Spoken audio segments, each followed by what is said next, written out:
how do we end up with classic infantile Pompe? It takes two parents to be either both carriers, both or one having onset Pompe disease, to then conceive a classic infantile. So let's just say, well, because I'm a carrier of the Pompe disease, and so was the father. So we are both carriers. We conceived a child, and there is a chance of the child having infantile Pompe disease, not having it, or being a carrier.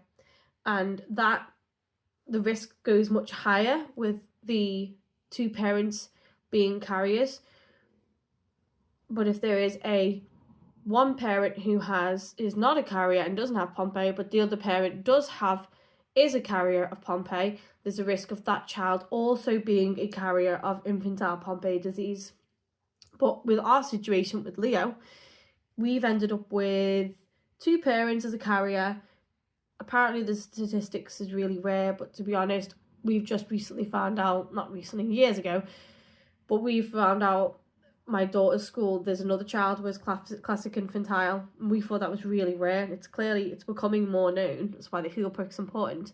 So it takes two parents that is a carrier of the gene, the infantile Pompe gene, to then have a child with infantile Pompe. The risk goes massively high, obviously.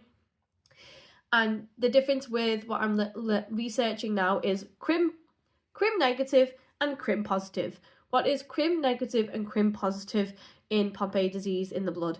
So crim negative with children with Pompe disease produces no enzyme whatsoever in the body whatsoever. They need the enzyme replacement therapy immediately. Compared to the crim positive children who have somewhat of an enzyme, just not enough that they still need the enzyme replacement therapy. These children respond better than the crim negative with the enzyme replacement therapy. Studies are saying that the crim negative children, because they've not got that enzymes, their body starts to reject it, so you have to suppress their immune system to force the child to accept the enzyme replacement therapy. So yeah, that's crim negative, crim positive, and how